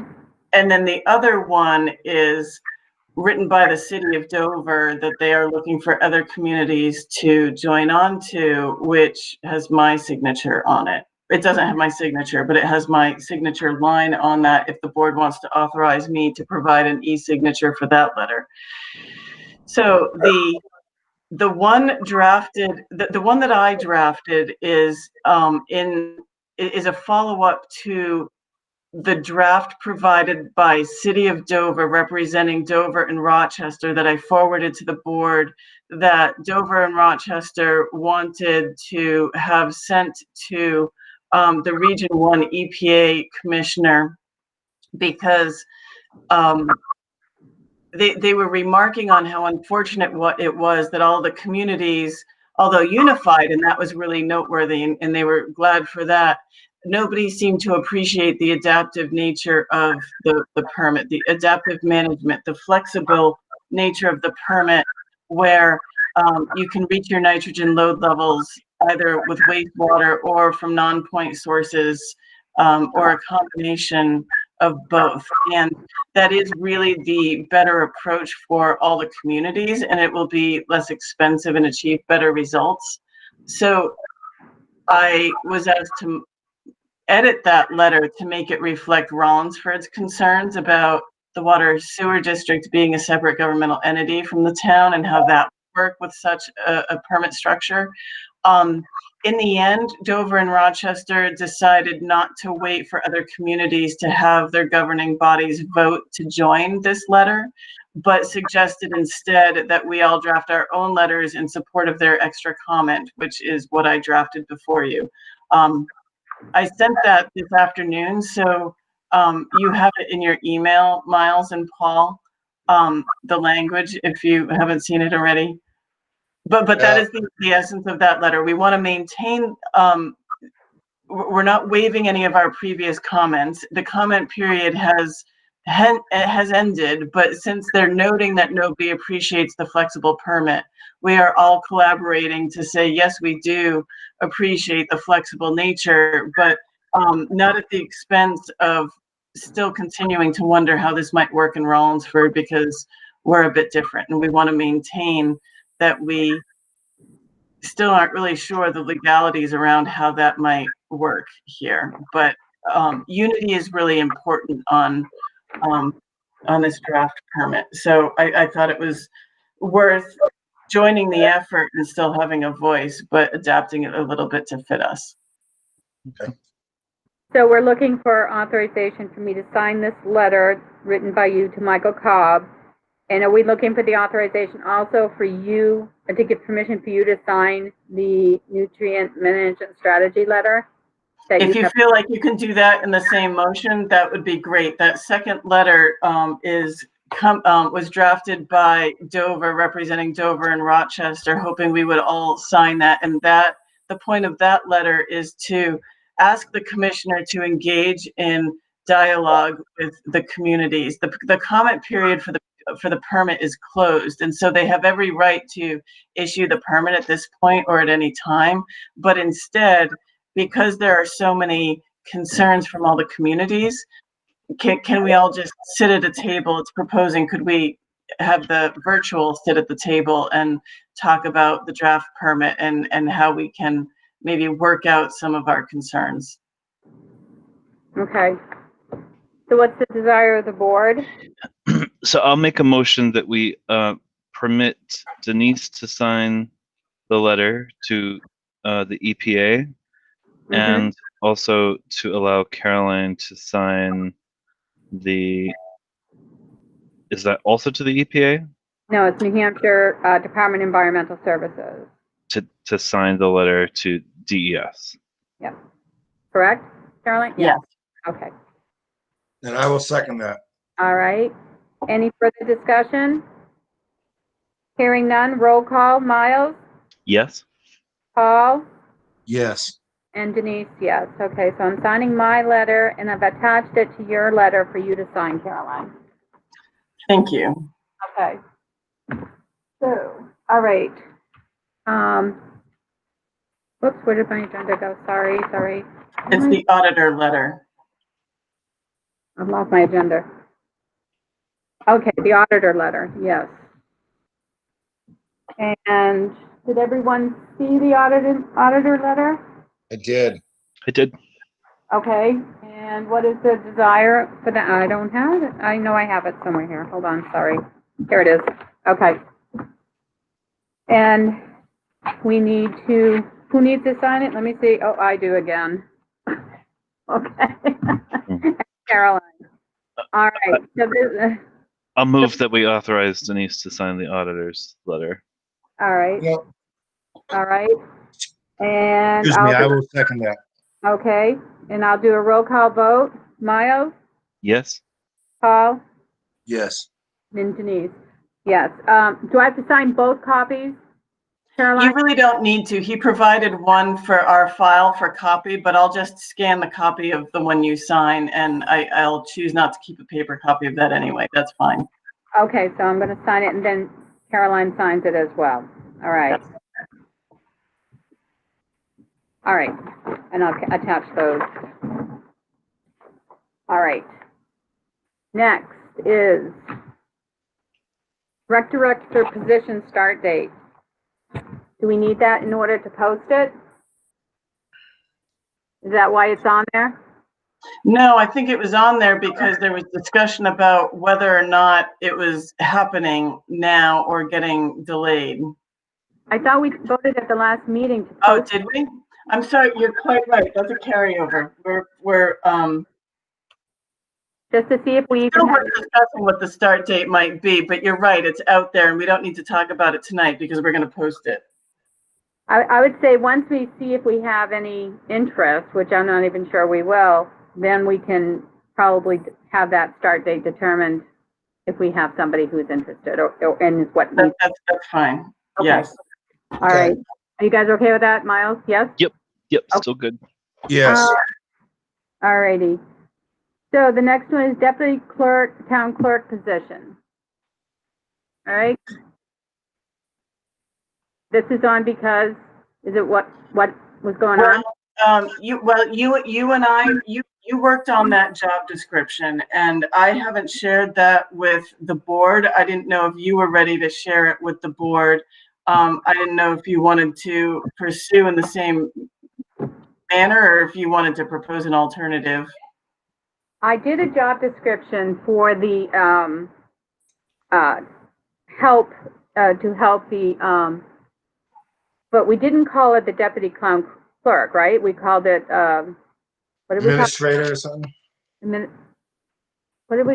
It was well, it's been referred to as a couple different things. One of which is the deputy town clerk, but just it could just be a clerk. Right, because restrictive being a deputy has to be a resident. Is that right? Well, that's what we were told previously. Yes. Okay. So if you call it something else, it can be any employee and doesn't have to. Yes. So, Okay. okay, so what I'm going to do is I'm going to have Caroline share with the two of you guys the job description that I wrote up, and we can discuss it at the next meeting. Okay. Is that fair? That sounds good. Because we did extend some hours to Chuck to Yes. learn motor vehicles, which is going to help Kate. But there's also, I'm looking at some other alternatives that possibly might help as well. And as soon as I get them written down and processed in my head, if it will work, I will send it to all of you. I'll send it to mine and she can forward it to you. So we say kosher here, but, Just a quick question. How's that been going with Chuck? Has he been doing, has it been going good, Caroline? It is going really well Good. for the time that she commits to him. It got off to a little bit of a slow start because she had been away, and while she was out, obviously it didn't happen while she was out. When she came back, she was a bit backlogged, and training people is a bit of a time commitment in its own right. So he did get a little bit of a training in last week. I've asked her to work out with Chuck a consistent schedule that she's working out, you know, on certain days during certain times that they're committed to working together so that there's some kind of regularity to assure that he's going to get up to speed relatively quickly. But he's catching on. He can do renewals now. He's done a couple of title applications, which are more complicated. He's going to need a lot more practice with that. But so far, so good. Thank you. It's been good. Good. and I mentioned to Caroline that I think that we should keep him trained to go forward. So at least maybe doing it one day, you know, a month, or just to keep him fresh, just to make sure he knows it, and Totally. him as a backup, because you never know what's going to happen. So I think once he's fully trained, we just keep him doing a little bit to keep him informed, especially if things change. Totally 100% with that. Yeah, Yep. I think, yeah, the more people that know stuff, the better off we're all going to be. Agreed. Indeed. So where am I? Okay, board member updates. Is that where I am? Okay, board member updates. Who's got what? I can go. Go ahead, Paul. Oh, Miles, good first. We between Caroline and myself, actually it was all Caroline. I shouldn't take any credit. Have contacted the departments to get the CIP committee going, and I think we have a meeting on Thursday. Is that true, Carolyn? The 16th? Yes, actually. Thank you for mentioning that. I need to post it. Yep, at 6:30, just to get things kicked off. I don't think we're meeting with any department heads on Thursday, right? No, it is just for the group to get acquainted and set the stage and set its schedule. I would anticipate it should be pretty brief. Yep. Who's But on yes, the it's meeting on CIP now? Thursday. Who are the members of the CIP? Budget committee is meeting on Wednesday, so they have not determined their membership yet. We're Okay. getting Tom Kuntz representing the school board, and Kevin Haynes from the planning board, and he's done it for a number of years now. Yeah. So it's consistent. Tom Kuntz is new, so that's good. We'll see what budget committee does on Wednesday night. Okay, good. Additionally, the police chief is trying to get the highway safety committee together. It looks like he's having trouble finding a date, but it looks like it's the 29th that we're targeting. I'm not sure what's on the agenda for that. Okay. Yeah. All right. Paul? You know, the only thing I was gonna bring up, and it's just a, right now, it's just something to think about, for better words, but we have, a lot of conservation land and a lot of possible conservation land in the town. And I'm just thinking Bear Road really got a lot of people interested, and obviously we probably can't do anything about Bear Road because of the cost and everything. But maybe there's a few pieces of land that, you know, residents may be willing to, I don't want to say give up, but, you know, turn over. So I'm just thinking outside the box a little bit, and I just want us all to think about conservation going forward. That's all. Yeah. That's it in a nutshell. Do you have any meetings coming up? Do you have any rec meetings? You know, I do have one coming up. I go to say it's August.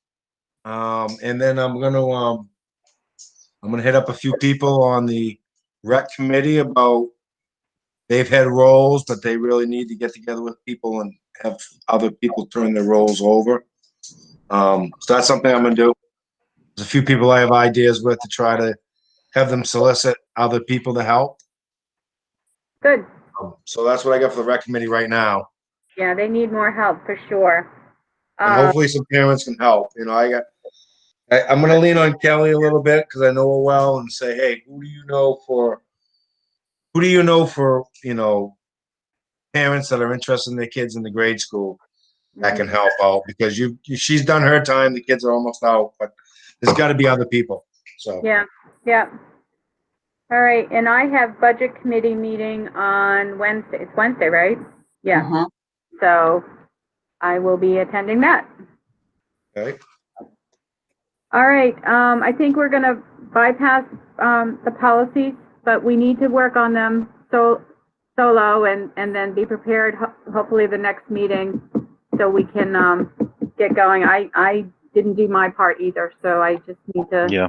have a little more time to, go over it. I was working on the job description, so. Okay.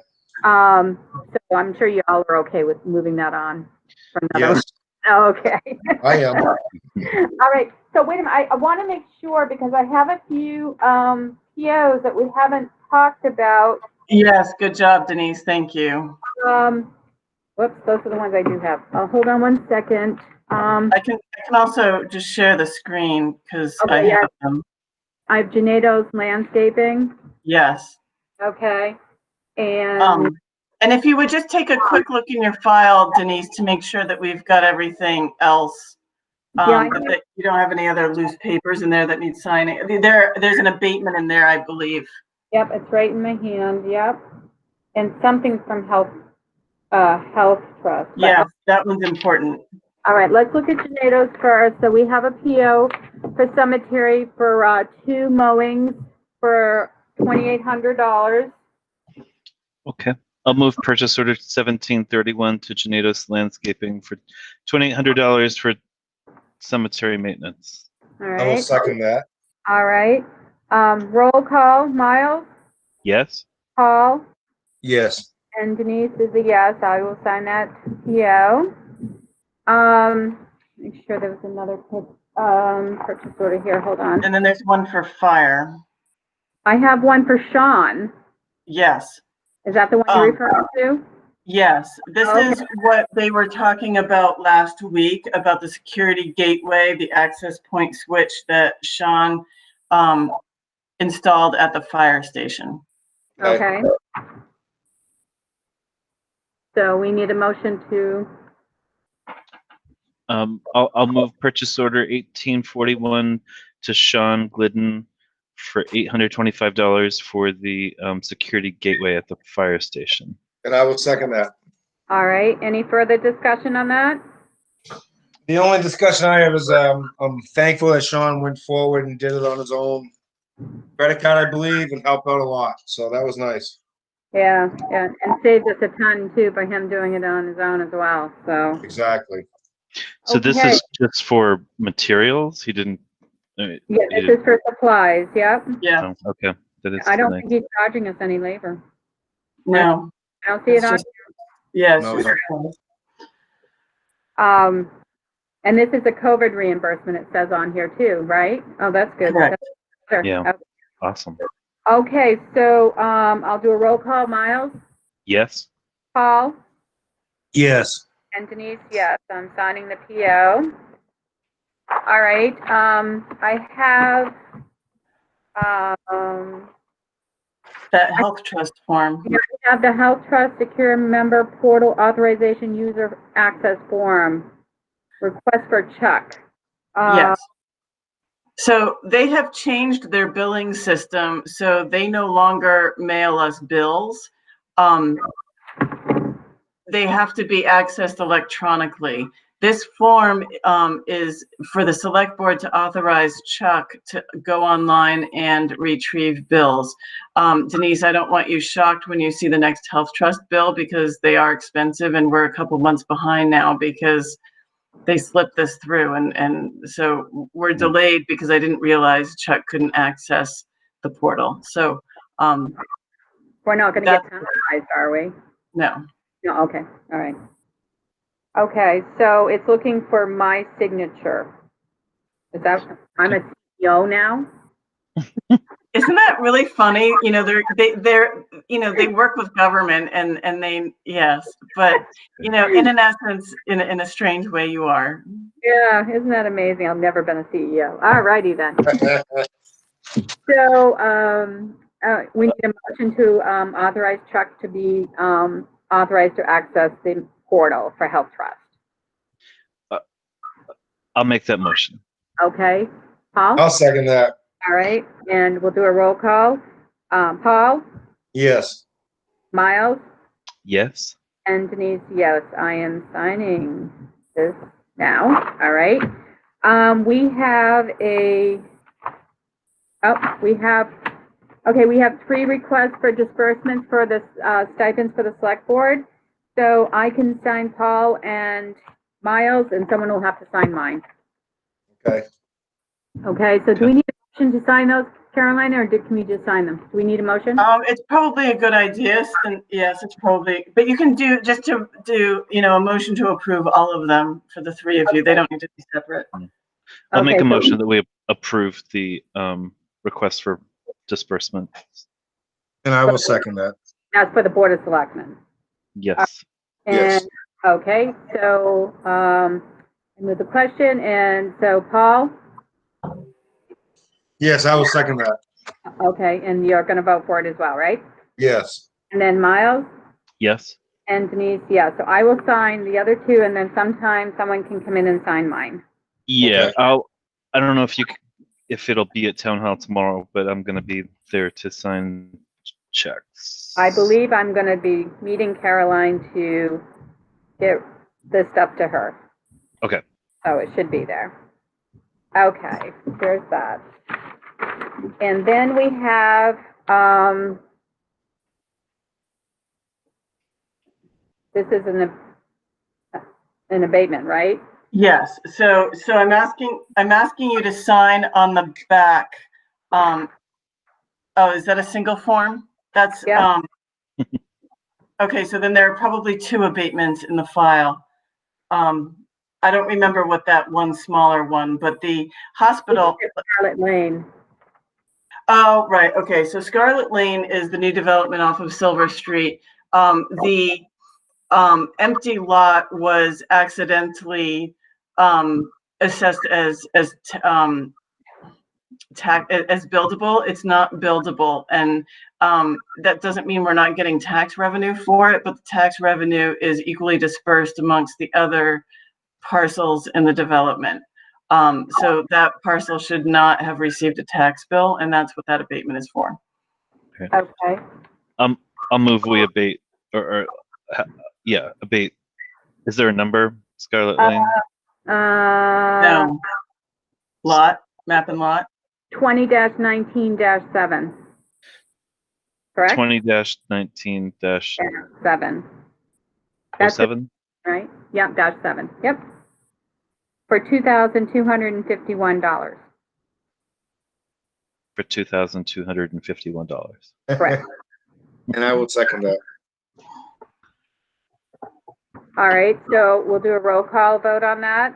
Miles, Yes? Paul, Yes. and Denise, yes. Now, we all have to sign this, right? Yes, please. So I'll Yeah. sign mine, and then it will be in with Caroline tomorrow. And Paul, so Miles, I'll make those available for you when you come in and sign checks. Paul, there are other things on the conference room table in the town hall when you get a chance that need your signature. Yeah, the abatements. Yes. Okay, so you guys have already discussed those the last meeting? It was a few meetings ago, I think, but yes. Okay. All right. And Denise and Miles, you've signed those? Did I? Yeah, they signed the other ones, the ones that are already on the conference room table. Oh, Yes, okay. they've signed. All right. So, all right, so this is all, so my stuff has been signed, and then there's stuff for them to sign. What is this, Department of Revenue Administration with your name on it? Oh, that's the PA 28. So we're not going to do it. So I have to, Right, so we have to all sign this, and we're gonna write will not. correct. Okay, sorry, I didn't see that was in there before. So That's I'll, okay.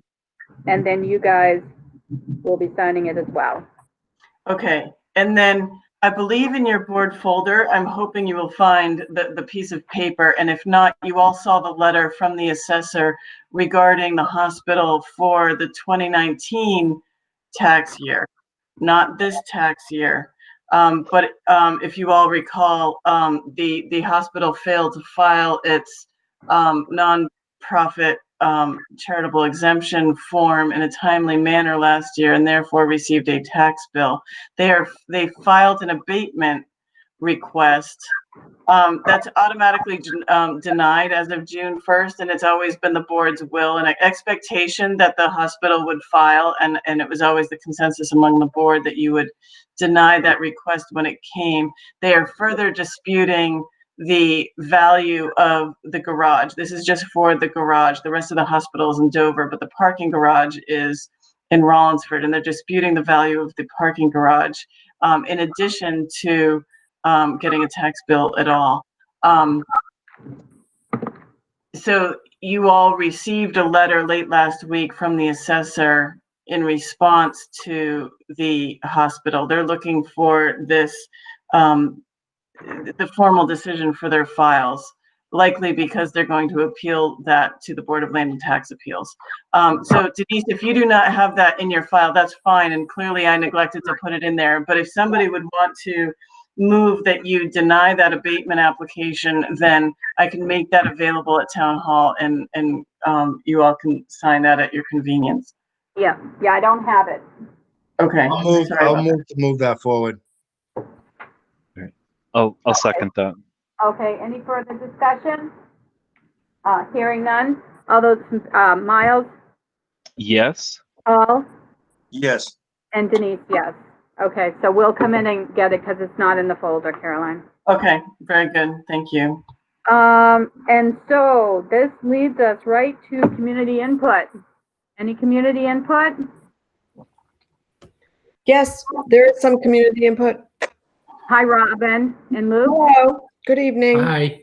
We're following up with the discussion that we had at your last meeting regarding the remote control boats at the town boat launch.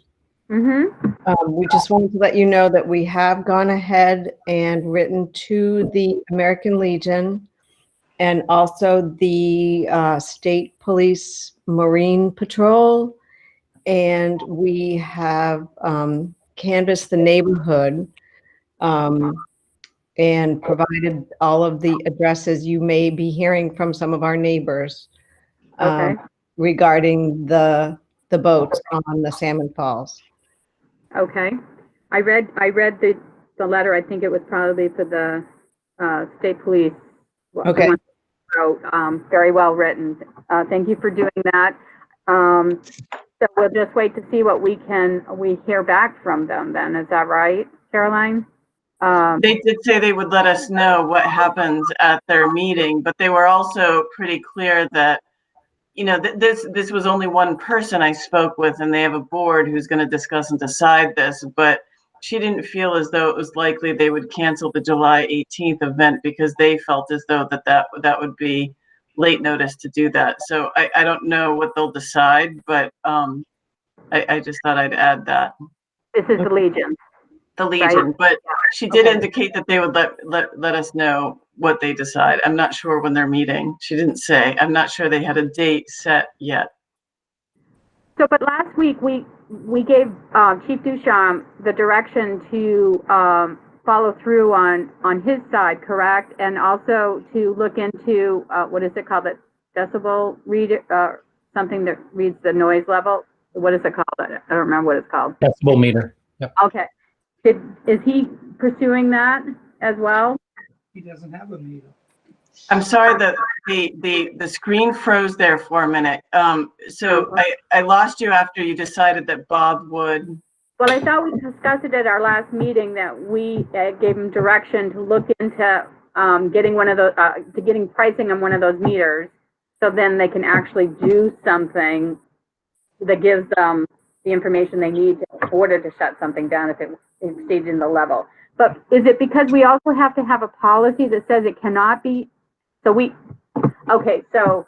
So this is a little bit more complicated. Yes, that we don't have any device that measures the decibel level of noise.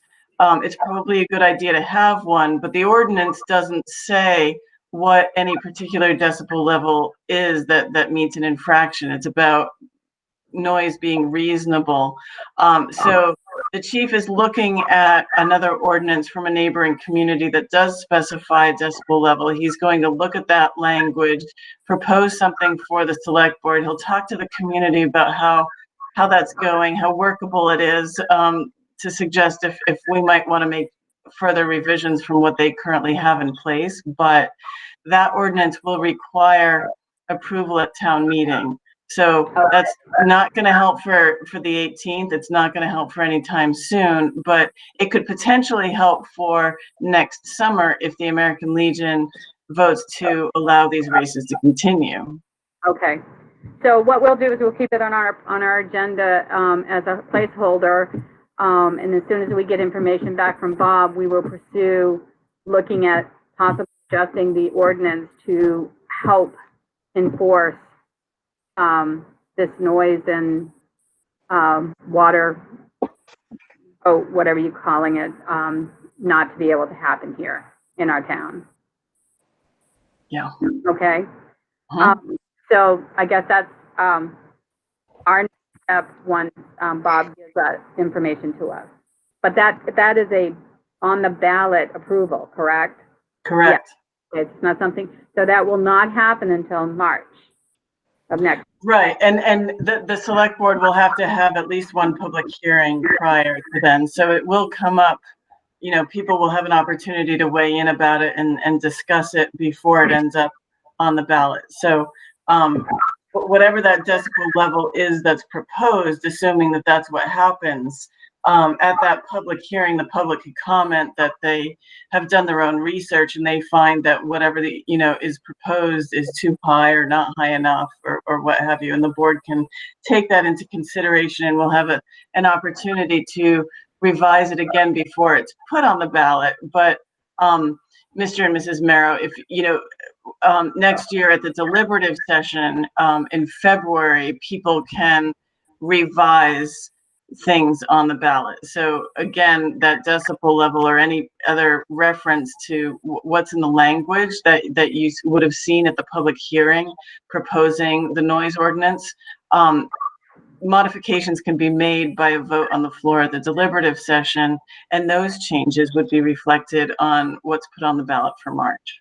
So there are a number of steps, but there are a number of opportunities for public input and for the public to change what gets put on the ballot for March. Great. Great. A quick question, just from my understanding. There's no permitting requirement for groups to use, as I understand it, the boat ramp. Part of the complexity here is the Legion owns the land in the park. The state governs the river. And if I heard correctly last time, the town owns the boat ramp. Well, we have a right of way. Right. So don't misunderstand a right of way for ownership, because it's public access, but it's not ownership. And so the Legion owns the actual boat ramp, the land underneath the right of way, and the town is the right of way. Likely, yes. Then maybe that answers my question. I'm trying to figure out what the best approach is, if a noise ordinance is the right way to go, or if there's some permitting requirement for use, in this case, of a right of way, but what is essentially, I mean, you could make the argument, and not to be confrontational with the Legion, hopefully they'll be cooperative, but if they made the argument, well, it's our property, we can do whatever we want, I think the town could, an ordinance could be, that's our right of way. It was given for good consideration back in the day, and we need a permitting requirement to have groups, because essentially the groups are on the boat ramp, right? I mean, that's where the event takes place. They're around in the park, but they're only there because there's a boat because ramp. there's a boat ramp. So that's something to think about. Maybe the noise ordinance is the way to go. Another way to go could be just, well, we have a right of way, and you're basically Legion. You're denying the town rightful access to that right of way, unilaterally, basically. If they didn't want the town to control it, they should have granted a right of way. It is a complex situation that a right of way needs to be free for access by others. The town does not have any liability because it's recreational. It's a recreational use. So according to our insurance company, the town does not hold any, we can't be held legally liable for whatever happens from recreational purposes off the boat launch there. But what's interesting and rather complex is as soon as you put any restrictions on that, for example, resident use only, or I don't know if we would be allowed to restrict or require permits for groups, but any kind of restrictions about who can use it and when and why, that opens up our liability, because it's not just open for recreational use by whomever, whenever. And that apparently is the stipulation that keeps us free from liability. And that doesn't mean that that's not worth pursuing. And I'll certainly look into whether or not we have the authority to require group access permits. Absolutely, everything is worth looking into. I just wanted to offer that I like the idea of going down more than one path at a time, because there may be more than one answer to how we can best resolve this for everybody. That doesn't mean that any one item in and of itself is going to solve the problem. And so too does the use of the boat ramp get complicated with the recreational liability. That's helpful. Thank you. Okay, is there any other comments by visitors? I have some. Okay. One is when you were talking about Kate and people lining up, why don't you, the people who are waiting can be outside either in the foyer or outside, and then she could have an intercom and say next. And at that point, the person can come in. And that will alleviate the lines at the window. How would she know there's someone outside to say next to? You can So they're in the see, foyer. you The see. doors. Oh, okay. Maybe. Well, That's an interesting point because we actually, we have a security camera out there. And I remember once upon a time before I worked there, I know that I've been told that the front office had video cameras, like they had monitors that could monitor the video cameras upstairs. Right now, the police department monitors that for us because there wasn't very much interest in or need for that, but it may be possible to get that security feed into a monitor upstairs so that you can see if anybody's in the stairwell. yeah. Okay. Okay. And then the other thing is, Caroline, have you thought about having the county workers come? They did a wonderful job upstairs when I had them reorganize and move all the filing cabinets and stuff. I mean, if you're just talking about moving. But I'll tell you what, I would think you might, depending, have somebody who would actually be able to write down what goes into what box.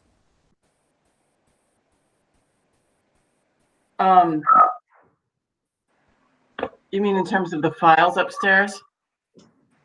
Of what you're going to move upstairs. Well, they're file cabinets, but From there's the- also loose stuff, correct, Caroline?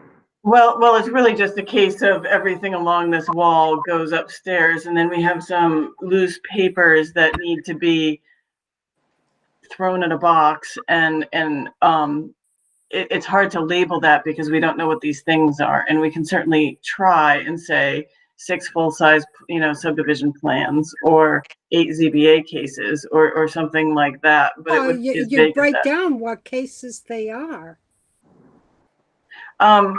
Map a lot or whatever, however you want to do it. So that's an interesting point, that the county provides free labor, and in as much as we want to do that, we can get that level of work done. But we don't have, I mean, that helps for what the items that need to be in boxes. It's not always very clear because not everything is in its folder that says what it is. So I'm not sure that a layperson could be able to look at that and see what it is. But, I think it's definitely worth exploring the idea that they could help us free of charge if they can fit us into the schedule. And if they're doing that program right now, I don't know if they're, Right. I don't know if they are. but I can certainly reach out to, I don't remember Troy's last name, Salome, but if you can tell me later. Shabbat. Yes, thank you. His parents live right on your street. In the corner of your Yeah. house. Yeah. Right, thank you. Okay, so I will, if that's all right with the board, then I'd be happy to reach out to the county and see if they can do that for us. Sure. Sure. Yeah. Okay, Yep. thank you so much. Thank you, Salme. I have one more idea, and that's for your office door. If you were to just put a simple cord that you hang when you're open the door, and you have like a rope, and people won't come in, and then you just have a couple of chairs with clipboards out there. Mhm.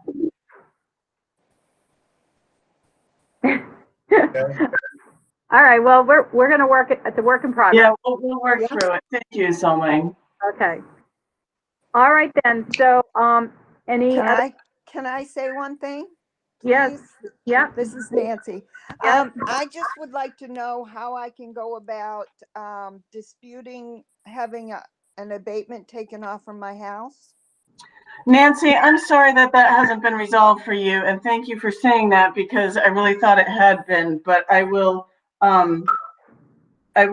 make a note to have, did the assessor not reach out to you? Nobody has reached out to me. I sent the letter. I've sent you 2 or 3 emails. Yes, you have, I know, I'm sorry. Please email me if you don't hear from him very soon, but I will email him when we're done with this meeting and have him, I will forward your email to him and make sure he responds to you. I'm sorry about that. I thought he had taken care of that. Yeah, well, my concern is that there was no notification that he was even going to do that. We don't notify anybody, like, the assessors go out every year around April 1st and they check on properties based on notes in files, based on building permits that were filed the previous years. Nobody's ever notified that assessors are out verifying the work that's been done from the prior year. Okay, my other problem with it is that then why isn't the tax card changed? The tax card should reflect whatever is the truth about your property. So if the tax card does not reflect what it should, then, well, it also depends on when you looked, because sometimes there's a delay in, they go out and view properties. It takes them a while to get to entering that information into the system, which doesn't really happen until right before the June issue tax bills go out. So I have a stack 1.5 inches thick right now of tax assessing cards on my desk that need to be filed. I would hope that that's the information that's on the website when you look at your property card, that is up to date. It should be, because the property taxes have been issued with that new information. But just because you're mentioning it, I'm going to go look into it and make sure that that's the case, because that's how the system's supposed to work.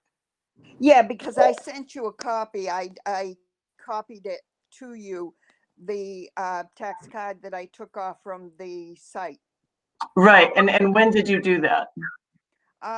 When was the last email? It was just, what, 2 weeks ago?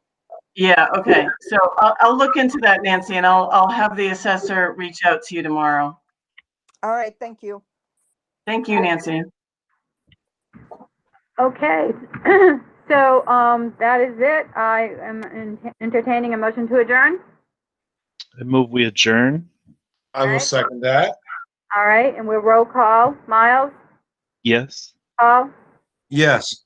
and Denise, yes. So we are adjourned. Thank you very much, everyone. Awesome. Thank you. Have a good night, everyone. Thank Good night, you. everyone.